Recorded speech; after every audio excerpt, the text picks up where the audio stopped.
अब इसकी गहराई में जाने लगे तो पता चला कि सारे की सारी यूनिवर्सिटीज का सिलेबस तैयार करने का काम, सीबीएसई को करिकुलम देने का काम और दूसरी जगह पर किताबें छपवाने और पूरे दुनिया की प्रिंटिंग प्रेसेस का कंट्रोल करने का काम और सारे अखबारों के मालिकाना हक रखने का काम एक ही फाउंडेशन कर रही है, जिसका नाम है रॉकफेलर फाउंडेशन।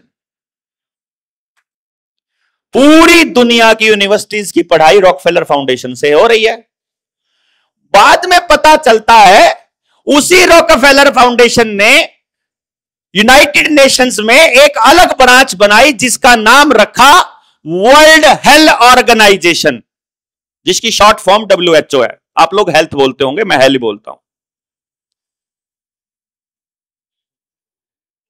समझ गए? WHO को फंडिंग कौन दे रहा है? Rockefeller foundation. WHO में पढ़ने वाले यानी मेडिकल फैसिलिटीज में पढ़ने वाले डॉक्टर्स का सिलेबस कौन तय कर रहा है? Rockefeller foundation. अभी इसको यहीं पर रोक लेते हैं, रॉकफेलर फाउंडेशन को। दुनिया में इराक ईरान युद्ध, इराक और अमेरिका का जब युद्ध हुआ तो इराक और अमेरिका के युद्ध में सद्दाम हुसैन को फांसी दी गई थी, यह कहकर के इसने बायो वेपन छुपा रखे हैं, और इराक में कोई बायो वेपन आज तक भी नहीं मिला। ठीक है, थोड़ी और जानकारी दे देता हूं।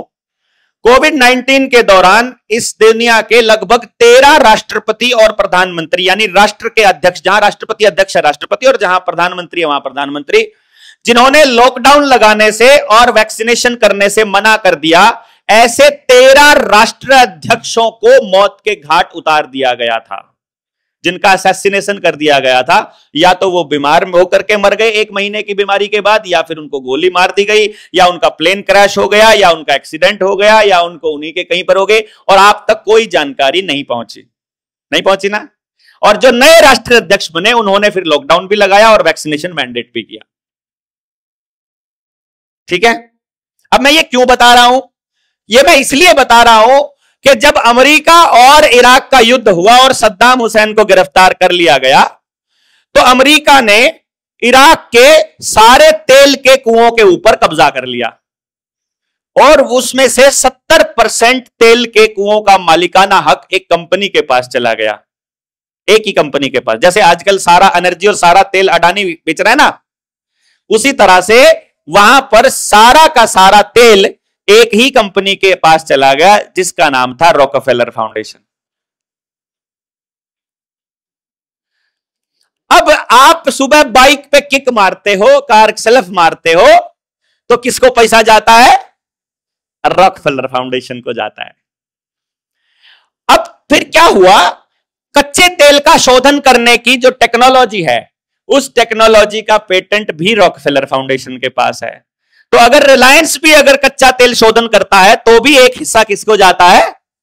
रॉकफेलर फाउंडेशन को। कच्चे तेल का शोधन करने के बाद नेचुरल गैस बनती है। बाद में चेक करना, सारे फैक्ट वीडियो में मिलेंगे, सारे चेक करना, सब गूगल पे मिल जाएगा, टेंशन मत लो। ठीक है ना? उसके बाद क्योंकि रिसर्च के लिए गहरा जाना पड़ेगा, फिर अगले फैक्ट मिस हो जाएंगे। वीडियो तो मिल ही जाएगी, सारे एक एक करके नोट कर लेना। तेल के शोधन के बाद जो फ्रैक्शनल डिस्टिलेशन प्रोसेस है, जिसके थ्रू बनता है, पहले गैस बनती है नेचुरल गैस, जिसको आप सीएनजी के नाम से जानते हैं, फिर एलपीजी भी वहीं से निकल आती है, फिर पेट्रोलियम गैस जिसको बोलते हैं, और फिर पेट्रोल बनता है, फिर डीजल बनता है, फिर केरोसिन ऑयल वहीं से आता है, कोल तार जैसी फिर कई सारे प्रोडक्ट्स मिलते हैं लास्ट तक। इन सारी कंपनीज का मालिक कौन है? Rockefeller foundation. ठीक है, ये जब सारा कचरा निकल जाता है तो लास्ट में एक प्रोडक्ट बचता है जिसका नाम है एपीआई, एक्टिव फार्मास्यूटिकल इंग्रेडिएंट। उस एक्टिव फार्मास्यूटिकल इंग्रेडिएंट का इस्तेमाल होता है डीएपी, यूरिया, पेस्टिसाइड और इंसेक्टिसाइड बनाने में। तो चाहे आपकी national fertiliser limited NFL company जो आपको भारत की नजर आती है, चाहे दुनिया की कोई और कंपनी जो भी हाइब्रिड बीज बनाती है और जो भी खेत में पड़ने वाली कोई भी दवा या फिर कोई भी केमिकल बना रही है, उन सारी की सारी कंपनियों का मालिक एक है जिसका नाम है रॉकफेलर फाउंडेशन। यानी तेल शोधन के बाद जो कबाड़ बचा, उस कबाड़ का इस्तेमाल खेत में करने के लिए जब हम केमिकल इस्तेमाल करते हैं तो किसको फायदा होता है? रॉकफेलर फाउंडेशन को। ठीक है। उससे भी कमाल की बात यह है कि जितनी भी दुनिया में ड्रग्स बनती हैं, जिनको आप दवाइयों के नाम से जानते हो, जो सिंथेटिक हैं, चाहे आप मैनकाइंड हो, चाहे सिप्ला की हो, चाहे दूसरी कंपनीज हो, जो बड़ी कंपनी जो लिस्टेड हैं, उन सारी की सारी फार्मा कंपनियां जो टेस्ट करती हैं, जितनी भी लेबोरेटरीज में टेस्ट की टेक्निक है और जितनी भी दवाइयों की कंपनियां हैं, उन सारी फार्मा कंपनियों का मालिक एक ही है, रॉकफेलर फाउंडेशन। यानी आपके बीमार होने में किसका फायदा? रॉकफेलर का। आपके टेस्ट करवाने में किसका फायदा? रॉकफेलर का। टेस्ट करवाने के लिए बाइक पे बिठा के ले जाओगे मम्मी को तो किसका फायदा? रॉकफेलर का। गाड़ी में बच्चे को भेजोगे तो किसका फायदा? रॉकफेलर का। बीमार हो जाओगे, पेस्टिसाइड खाओगे तो रॉकफेलर का। किसान का नुकसान मैंने बता दिया पहले किससे ज्यादा होता है, तो किसान के नुकसान का फायदा रॉकफेलर को। फिर किसान ने जो बोया उसका नुकसान आपको हुआ, आपके नुकसान के हुआ शरीर बीमार हुआ, तो उस बीमारी का फायदा किसको? फेलर। अब एक कमाल की बात निकल के आती है, 1971 में जब यहां कांग्रेस की सरकारों का बोलबाला है और देश में आपको यह कह करके गलत इंफॉर्मेशन दी गई कि देश भूखा मर रहा है और हमें इस देश में नए बीज और उन्नत बीज इस्तेमाल करने पड़ेंगे खेती करने के लिए, और हमको थोड़ा सा फर्टिलाइजर्स डालना पड़ेगा खेत में, और उस सारी बीमारी और उस कचरे, उस गंदगी का नाम दिया गया ग्रीन रेवोल्यूशन। सर्च करोगे गूगल पर, भारत और दुनिया में हर देश को ग्रीन रेवोल्यूशन रिकमेंड करने वाली फाउंडेशन का नाम था रॉकफेलर फाउंडेशन। हरित क्रांति का रिकमेंडेशन किससे मिला? Rockefeller foundation. ये पंखा चल रहा है, इसकी टेक्निक रॉकफेलर फाउंडेशन की है। ये मोबाइल बन रहा है, इसकी टेक्निक रॉकफेलर फाउंडेशन की है। ये स्पीकर चल रहा है, इसकी टेक्निक रॉकफेलर फाउंडेशन की है। ये माइक चल रहा है, रॉकफेलर फाउंडेशन की है। आपके हाथ से कपड़ा बनाने की टेक्निक खत्म करके कंपनी से कपड़ा बनाने की तकनीक रॉकफेलर फाउंडेशन की है। आपके कच्ची घानी का तेल की टेक्निक खत्म करके जो उसका तेल निकालने की, आपका भी तेल निकालने की टेक्निक रॉकफेलर फाउंडेशन की है। तो आपका बच्चा सुबह उठा, उठते ही कहां जाता है? टॉयलेट में जाता है ना। उस टॉयलेट में इस्तेमाल होने वाला हर केमिकल रॉकफेलर फाउंडेशन का। साबुन, Surf, shampoo, face wash, chemical जो आपकी टॉयलेट साफ करता है, वो उस टॉयलेट की वजह से, जो हाइजीन की वजह से जो आपको सारा यूरिनल इन्फेक्शन होता है, उसकी दवाइयां रॉकफेलर फाउंडेशन। यहां तक कि आपके पैड्स की कंपनियों का मालिकाना हक भी उसी के पास है।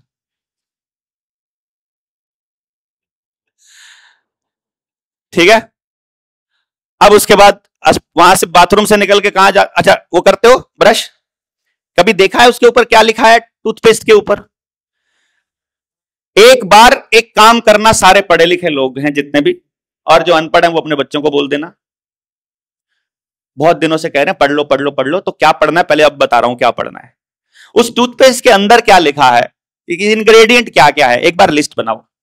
बना सकते हो, कोई मुश्किल काम नहीं है। छोटे बच्चे, 10वीं क्लास का बच्चा 8वीं का भी बना सकता है। फिर उसके बाद सर्च करना है सर्च इंजन पर, ये प्रोडक्ट इसके साइड इफेक्ट्स क्या क्या हैं, ये प्रोडक्ट इसके साइड इफेक्ट क्या क्या हैं, पता चलेगा। उसमें सबसे खतरनाक सब्जेक्ट है सोडियम लोरेल सल्फेट। और जब सर्च करोगे गूगल जितने भी और दूसरे सर्च इंजन है, वहां बताएगा अगर माइक्रोग्राम में भी इसको शरीर में लिया जाए तो कैंसर के चांसेस होते हैं, और ये आपको बताकर दे रहे हैं। आप ब्रेड खाते हो, एक बार उसमें कौन से आर्टिकल इस्तेमाल तो करो, सरेआम बता रहे हैं इससे कैंसर होता है। एक बार बिस्किट खा रहे हो, उससे क्या क्या होता है, मैदा है, उसमें जो तेल इस्तेमाल हो रहा है पता तो करो कौन क्या क्या होता है उससे। तो इसका मतलब क्या हुआ? ब्रश करो या मुंह धो या सिर पे रगड़ो या पिछवाड़ा साफ करो, सब रॉकफेलर के लिए कर रहे हो। ठीक है। अब वहां से बाहर निकले, बाहर निकल के खा क्या रहे हो? शहर का आदमी तो सारा कचरा ही खा रहा है सुबह उठते ही, या तो ब्रेड खा रहा है या जैम खा रहा है। जैम में क्या होता है, इंग्रेडिएंट्स में क्या होता है? प्रिजर्वेटिव्स होते हैं, प्रिजर्वेटिव से कैंसर होता है। जो भी चीज पैकेट में बंद हो गई समझो कैंसर दे रही है, बात खत्म। जो भी पैकेट में बंद हो गई। असल चीज सुबह से लेकर रात तक खराब हो जानी है। असली फूल होगा ना, सुबह खिलेगा, आप तोड़ दोगे शाम तक मुरझा जाएगा। नकली फूल तो महीने, 2 महीने, साल, 2 साल चलता रहेगा, उसमें क्या है। अपना गेहूं लो बिना केमिकल का, उसको पिसवाओ, 15 दिन से ज्यादा नहीं निकाल सकते उसको। 15 दिन में उसमें कोई ना कोई जीव होना शुरू हो जाता है। लेकिन पैकेट वाला जो आटा है उसमें 6 महीने की तो एक्सपायरी डेट लिखी होती है, और 6 महीने पहले लिख देते हैं, यानी 1-1 साल कैसे चल जाता है। उसके अंदर बकायदा परमिसिबल प्रिजर्वेटिव्स होते हैं। सरकार कहती है कि 0.4% तक कर लो, 40% तक मिक्स करते हैं। 100% गारंटी है, कैंसर होना तय है। एक बार चेक तो करो कि ब्रेड के ऊपर जो आइटम लिखी हुई है, उन आइटमों से जो जो साइड इफेक्ट आपके घर में किस किस को है, आपको सारे सिम्टम्स मिलेंगे, सारे सिम्टम्स। परंतु हमको पता नहीं है, क्योंकि उन कंपनियों का जो मालिक है वो जो आपको दे रहा है और उससे जो साइड इफेक्ट हो रहे हैं उनका फायदा भी उसी को हो रहा है। तो जी शिक्षा, स्वास्थ्य, न्याय का तो कुछ बचा ही नहीं रहा भैया यहां पे, राजनीति का भी कुछ बच नहीं रहा, खेती आपको बता ही दिया है ना। और धर्म में भी क्या, अब तो धंधा हो गया धर्म भी। अब तो टूरिज्म प्लेस बना रहे हैं, टूरिस्ट प्लेस बना रहे हैं, आस्था के केंद्रों को। जो ऊर्जा के केंद्र हुआ करते थे उनको अब धंधे का केंद्र बना रहे हैं, है ना। वो आपने देख ही लिए सारे के सारे खेल। अब मैं आपको ये जो बात बताई है मैंने क्यों बताई, इसको समझना बड़ा जरूरी है। रॉकफेलर जो इस दुनिया का सबसे बड़े दानदाताओं में है, पूरी दुनिया के दानदाताओं में है, उस रॉकफेलर का एक बेस्ट फ्रेंड है। रॉकफेलर की जो फैमिली है वो समुद्री लुटेरे हुआ करते थे, और इन समुद्री लुटेरों ने उन दिनों में, जिसको हम गुलामी का दौर कहते हैं, राजाओं के साथ और सरकारों के साथ मिलकर के एक संधि की कि भैया तुम गद्दी पर कोई भी बैठो, बस कर लेने का और बिजनेस कर, मतलब टैक्सेस लेने का और बिजनेस करने का और बैंकिंग व्यवस्था का जो हक है, डिसीजन लेने का जो हक है, वो हमको दे दो। बस तुमको कुछ नहीं करना, वहां तुमने इंटरफियर नहीं करना। भले ही ठाकरे बैठे, भले शिंदे बैठे, भले फडणवीस, हमें कोई फर्क नहीं पड़ता। महाराष्ट्र में बैठा हूं इसलिए इनका नाम ले रहा हूं, ठीक है। उधर बैठो, कोई भी बैठो, मतलब कहने का मतलब यह है उनको कोई फर्क नहीं पड़ता कौन सी सरकार है। उनको यह मालूम है कि पब्लिक को तो वही टूथपेस्ट करनी है, पब्लिक ने तो वही आटा खाना है, पब्लिक ने तो वही दवाई खानी है, पब्लिक ने तो उतना ही टैक्स देना है, पब्लिक ने उसी गाड़ी से चलना है, पब्लिक ने वही पेट्रोल इस्तेमाल करना है, पब्लिक ने वही कंप्यूटर, लैपटॉप, ये सब इस्तेमाल करना है। तो उनको कोई फर्क नहीं पड़ता है जनाब की सरकार में कौन बैठा, क्योंकि उनके यहां तो उन्होंने तो आपके घर में पाइपलाइन बिछा रखी है, आप एक कदम टेको उनको पैसे भेज रहे हो। जूता खरीदो तो उनको पैसा जाता है, कपड़ा खरीदो तो उनको पैसा जाता है, मोबाइल पे क्लिक करते हो तो उनको पैसा जाता है, बिजली का बटन दबाते हो तो उनको पैसा जाता है, लैट्रिन करते हो तो उनको पैसा जाता है, हाथ धोते हो तो उनको पैसा जाता है, मुंह धोते हो तो उनको पैसा जाता है, सिर धोते हो तो उनको पैसा जाता है, बाजार से कुछ भी खरीदते हो उनको पैसा जाता है, टेस्ट करवाते हो तो उनको पैसा जाता है, दवाई लेते हो तो उनको पैसा जाता है, किताब खरीदते हो तो उनको पैसा जाता है, बच्चे को स्कूल में छोड़ के आओ, लेके आओ, कंपटीशन कराओ, कुछ भी करवाओ, कंपटीशन की तैयारी करवाओ, पीजी में रहो, हॉस्टल में रहो, सारा पैसा उनको जाता है। उनको पता है, तो उनको क्या फर्क पड़ता है सरकार किसकी है भाई। और जो लोग लुट रहे हैं और अपनी सारी कमाई उनको दे रहे हैं, उनको पता नहीं है। तो उस रॉकफेलर का जो दूसरा समुद्री लुटेरा बेस्ट फ्रेंड था, जैसे गुंडे गुंडे बेस्ट फ्रेंड होते ही हैं, पता ही आपको, तो बेस्ट फ्रेंड था, उसका नाम था रॉथस्चाइल्ड। कुछ लोग रॉथस्चाइल्ड बोल देते हैं, कुछ लोग रॉथस्चाइल्ड बोल देते हैं, कुछ भी बोलो, ठीक है। वो रॉथस्चाइल्ड फैमिली जो है वो पूरी दुनिया में पैसे के कारोबार से संबंध रखती है। वो सोने को ट्रेडिंग का काम करती होती थी, मतलब सोने को हुंडी बना करके पर्चियां बना के देती थी कि उनकी दुकानें खोल रखी थी।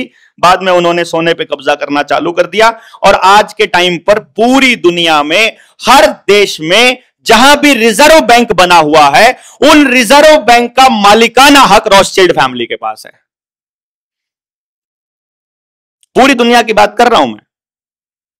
और अगर इसका एग्जाम्पल आपको चेक करना है, क्योंकि मैं जो बात आपको बता रहा हूं वो बातें ऐसी हैं कि हो सकता है कि आप लोग मेरी बात को जानबूझकर ना मानो।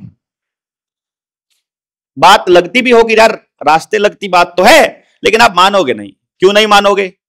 क्योंकि यदि आपने मान लिया तो आपको यह भी मानना पड़ेगा कि इन सरकारों ने आपको तो मूर्ख बनाया ही बनाया है, 40-45 साल से बना ही रहे हैं। आपके पिताजी को भी बनाया और आपके दादा को भी बनाया। तो पूरा खानदान मूर्ख था, ये तो हम इतनी आसानी से नहीं मानने वाले हैं, क्यों जी? इसीलिए हम जैसे लोगों को पागल कहते हैं। तो पागल हो क्या? पागलों की तरह लगे? ये कोई बात होती है यार? मैंने कहा यार मैं तो फैक्ट बता रहा हूं तुमको। मैं वो कहानी के, आपको क्या पढ़ा, आपने क्या पढ़ा भैया? तुमने अपने बच्चे को 25 साल, तुम कितने पढ़े हो बच्चे? ग्रेजुएशन करिए, अभी क्या कर रहे हो? बिजनेस कर रहे हो। कोई ऐसा भी है जो आगे कंपटीशन की तैयारी कर रहा है? कितने साल के हो? इन्होंने बैचलर सिविल इंजीनियरिंग से किया और अभी ये किसी कंपटीशन की तैयारी कर रहे हैं, यूपीएससी एमपीएससी की तैयारी कर रहे हैं। और ये भैया जी क्या कर रहे हैं पता है? जो उन्होंने आपको बताया है कि ये सही है, जो कि मैं बता रहा हूं कि सब फ्रॉड है, उसको याद करने को ही जिंदगी सोच रहे हैं। उसी को ये लोग नौकरी सोचते, उसी को सोच रहे हैं कि ये याद करना ही सत्य है कि नहीं? मतलब, और इन जब ये कलेक्टर बन जाएंगे तो फिर ये आपके घरों की नीलामी किया करेंगे।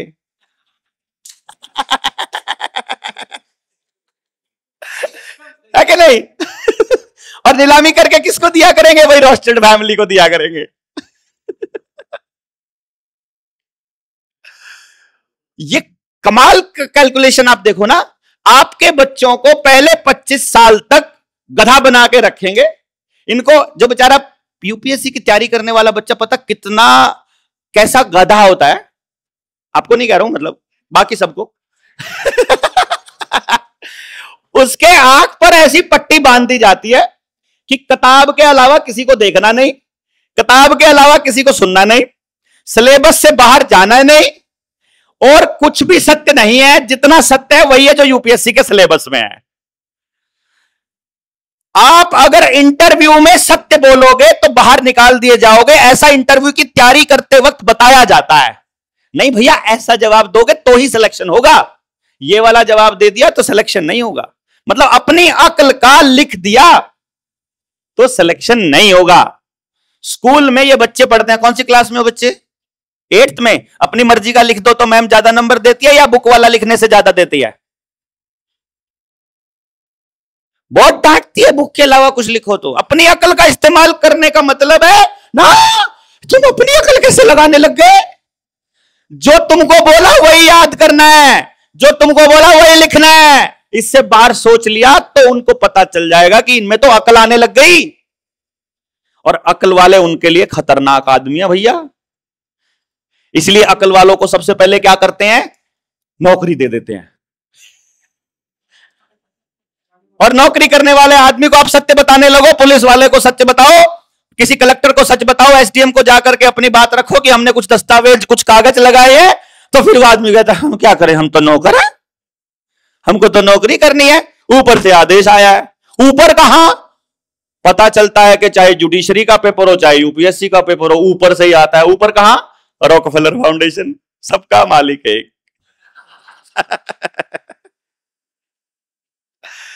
महाराष्ट्र में सीएम बनना हो या हरियाणा में बनना हो, पाकिस्तान का पीएम बनना हो या फिर भारत का बनना हो, कोई फर्क नहीं पड़ता, सबका मालिक वहीं से तय होता है। पूरी लाइजनिंग, पूरा सिस्टम, पूरा पैसे का लेन देन, पूरा सब वहीं से गेम चलता है। और हम लोगों को तो टाइम ही नहीं देते वो लोग। हमको तो अपने घर में लड़ाई इसलिए हो रही थी कि बीबी 5 मिनट हो गई नाश्ता पैक करने में, टिफिन पैक करने में लेट हो जाए तो लड़ाई बज रही है। और लड़ाई बजेगी तो टेंशन होएगी, अब टेंशन होएगी तो अस्पताल जाना पड़ेगा, तो फायदा किसका है? उनका। इसीलिए आपके वहां पर अंगूठे वाला अटेंडेंस लगा देंगे, क्योंकि उसका लगाने से आपको भागना पड़ेगा, तो डिप्रेशन और टेंशन पक्का होना है। ठीक है? अगर किसान पेस्टिसाइड डालेगा तो जमीन हार्ड हो जाएगी, हार्ड हो जाएगी तो बैल से खेती नहीं कर पाएगा, बैल से खेती नहीं कर पाएगा तो मशीन लानी पड़ेगी। और मशीन की टेक्नोलॉजी किसकी है? रॉकफेलर फाउंडेशन की। ड्रोन की सारी टेक्नोलॉजी रॉकफेलर फाउंडेशन। तो क्यों मोदी जी कह रहे हैं ड्रोन से टेक्नोलॉजी, ड्रोन बढ़िया चीज है? अरे भैया, अगर उसका पैसा हमारे गांव के किसी बच्चे को मिलता हो, हमारे देश के किसी व्यक्ति को मिलता हो तो फायदा है यार। अब टाटा जो कारें बना रहा है उसकी भी टेक्नोलॉजी रॉकफेलर की है यार। बताओ तो आप मेड इन इंडिया कैसे कह सकते हो, मेक इन इंडिया कैसे कह सकते हो? बिजली बनाने की कोई टेक्नोलॉजी हो, बल्ब बनाने की कोई हो, ट्यूबलाइट बनाने की हो, पंखा बनाने की हो, कुछ भी टेक्नोलॉजी भारत के नाम पेटेंट नहीं है मेरे दोस्तों, एक भी। यानी आप कुछ भी यूज करते हो तो पैसा किनको जाता है? क्योंकि हमारे पुरखे बड़े सीधे साधे और सत्य के पक्षधर लोग थे। वो कहा करते थे कि सत्य जो है और अच्छी चीजें जो है और ज्ञान जो है उसके ऊपर किसी का पेटेंट नहीं होना चाहिए, इसलिए वो कोई टेक्नोलॉजी को पेटेंट नहीं करते थे। अब एक बात बताओ, अमेरिका में फसलें नहीं होती, खेती नहीं होती, लेकिन कितने चालाक लोग हैं कि हल्दी को भी पेटेंट कराए बैठे जो उनके वहां होती नहीं। और हमारे वालों को पता था कि चोट लग जाए तो दूध में हल्दी मिला करके पी लो। और उस पेटेंट के कानून की सच्चाई क्या है मालूम है? अगर उस पेटेंट के कानून को लागू कर दिया जाए, लागू वो है अदिति, उसको एनफोर्स कर दिया जाए कि अब से वो लागू हो गया, अब तुमको सजा होगी, तो किसी ने भी चोट लगने पर अगर दूध में हल्दी मिलाकर पी लिया तो जेल हो जाएगी। ये उस पेटेंट कानून की सच्चाई है, आज भी वो लागू है पूरी दुनिया में। लेकिन आपको अभी जेल इसलिए नहीं कर रहे हैं क्योंकि अभी आप पूरी तरह से गुलाम नहीं हुए हो।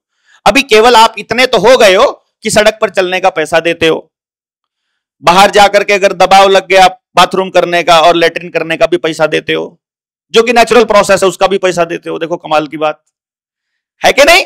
मतलब इतने बेवकूफ हैं हम कि अपने पुरखों की जमीन पर चलने का पैसा देते हैं,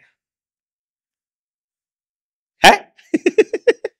और उनको, और इतने बेवकूफ हैं हम कि हमारे स्कूल में हमारे बच्चे का टीचर वो हमारे बच्चे की अपार आईडी और आधार आईडी हमसे पूछे बिना बना रहा है।